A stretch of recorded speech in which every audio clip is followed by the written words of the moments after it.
Shabbat shalom, everyone. As a general rule, I read a lot. My bad eyesight is probably proof of that. When I was 24, I needed bifocals. Just proof of that. And generally, I read a lot of books, but I also read a lot of news. And I can tell you that over the past number of weeks, reading the news has become more and more painful for me, to the point where sometimes I don't even want to read the news. You know the point of avoiding reading it because it makes you feel worse?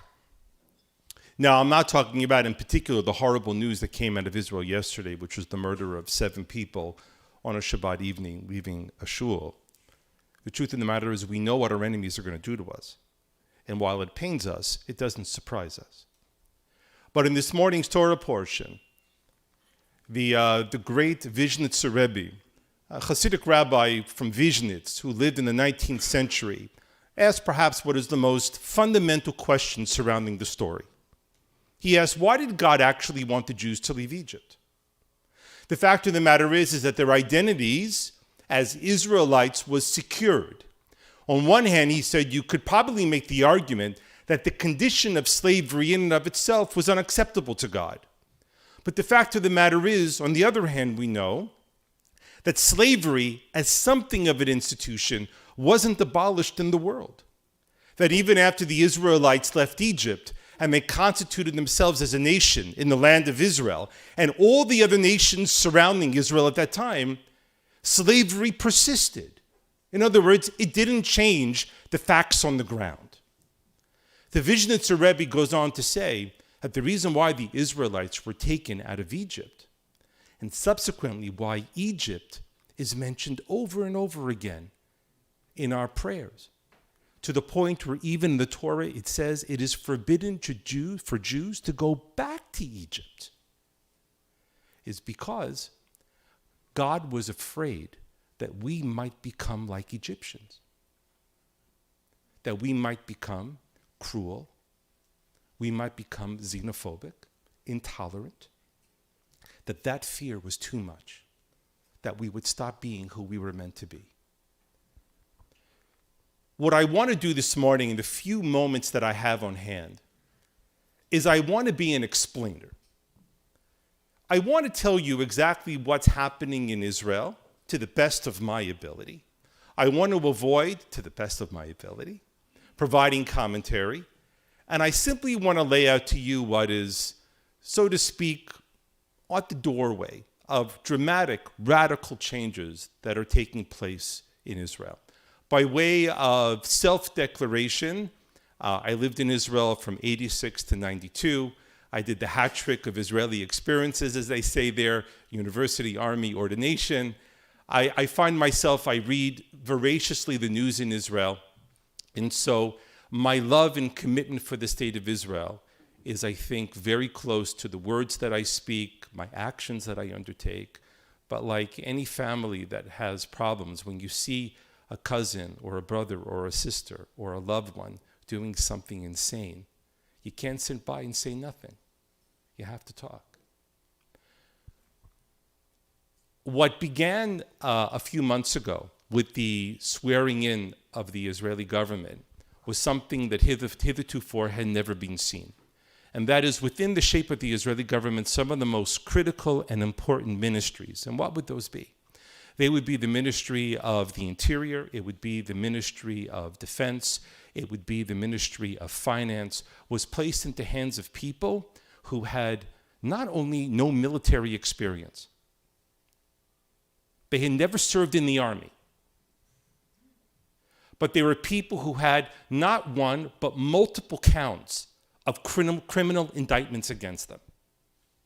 So you ask yourself, why would a government, collectively organized, install people who have been convicted criminals into some of the most powerful and influential and necessary ministries in the heart of a country that is under continual siege? Why would they do that? This government also undertook, as soon as it was sworn in, to undertake a radical series of judicial and legal changes to the system in Israel.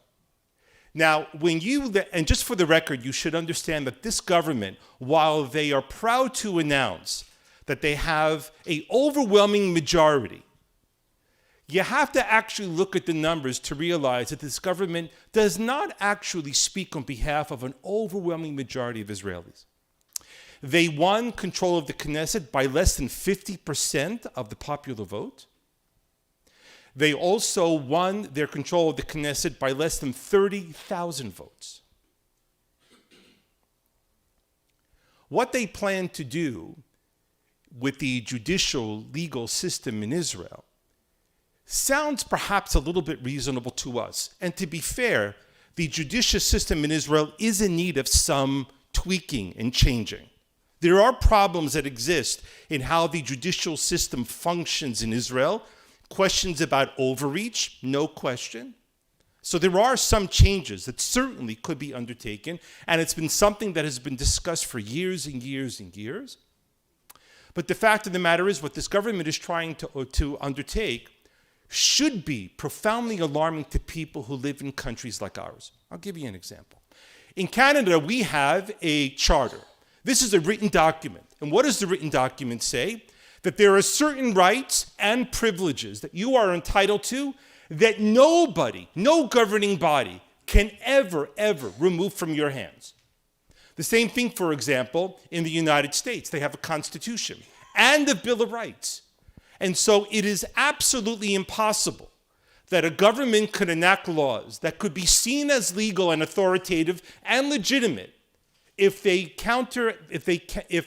contradict those rights and privileges that are framed and protected in written documents. In Canada, like in England, we have multiple houses of government. For example, we have a parliament, and we also have a Senate. And then there is also a Supreme Court. In the United States, they have the president, who's also the chief executive. They have the House of Representatives. They have the Senate. And they also have the Supreme Court. What do all these little things do? Not so little, actually, but what do these things do? They create what is called in political theory controls, or in other language, they call them checks and balances. What do checks and balances essentially do? They realize that amongst all the branches of government, there will always be tensions. There will always be an attempt by one branch of government to want to overreach and assert its authority on other areas of political life. So the tension is always there. But what you need are the checks and the balances so that there can be legitimate institutional pushback against those things. When a president tries to do things that are too aggressive, the Supreme Court and perhaps the Congress pushes back. If the Congress tries to do things that are too aggressive, the Supreme Court may rule it as being illegal. The president may veto it.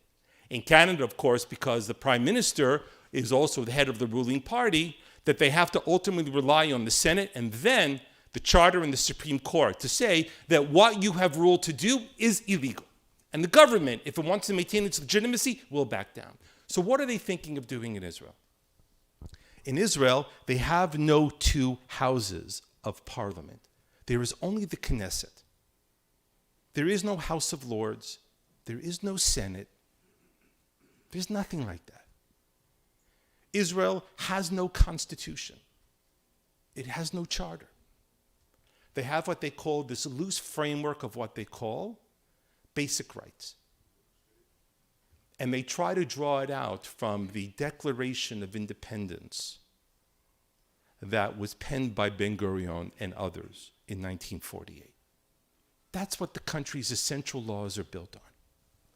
Now what they're saying is that the Israeli Knesset can overturn a law that the Supreme Court has ruled illegal by a vote of majority of one.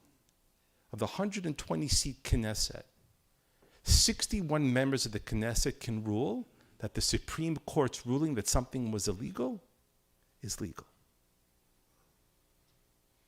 What's the problem with that? There are no checks and no balances, but even worse, the strength of a democracy is found not in the power of the majority, but the strength of a democracy is found in the ability of the institutions to prevent the terror of the majority, to protect the country and its citizens from a majority that may be trying to overassert its identity and its wishes. But these reforms go even deeper. The reforms are trying also that it is the government that will choose who sits on the Supreme Court and other judges. It is the government that will also choose who sits as the legal advisor, as the Attorney General, that they can be political appointees.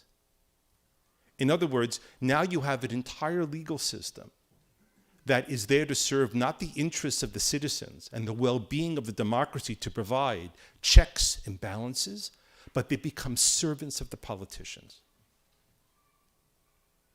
These are all very concerning things for people who love Israel, for people who care about the future of Israel. These are very concerning things. So let's go back to the beginning.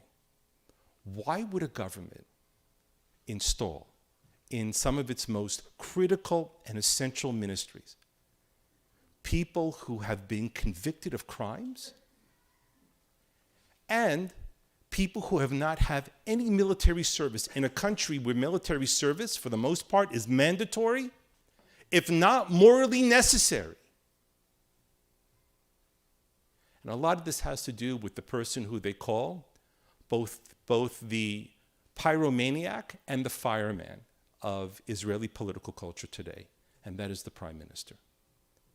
His minister of the law ministry came out and said it as much last week, that the whole reason why they have undertaken to change all of these laws is because of the criminal cases against Benjamin Netanyahu, who has 3 criminal cases being prosecuted against him. Allow me to say this. I'm going to end here because I simply want to explain what the circumstances are.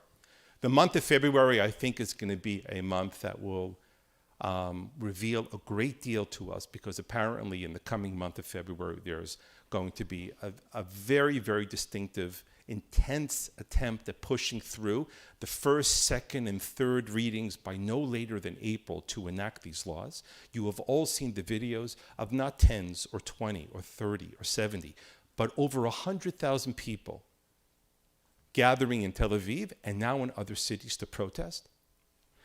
The legal system in Israel and the lawyers have taken throughout the week to going on strike. Students have gone on strike. High-tech companies, 2 very large ones in particular, have begun to remove their foreign capital out of the country.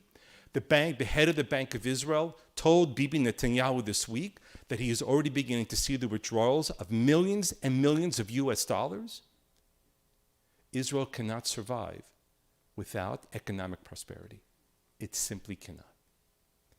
Our hope, of course, is that Israel is a country that is populated by Jews. And the strength of Israel is because it is unlike any other country in the world. It can only continue to exist because of its civil and civic cohesion. People serve in the army and they go to reserve duty. The ethos of the country is built upon people cooperating with each other. It is a small country under siege. And so the weeks and few months ahead of us will be certainly critical and crucial. They will be significant and important. I have no doubt that I will have more to say in this. I hope it will be good things to say on it, but I think ultimately we will stay tuned. Shabbat Shalom.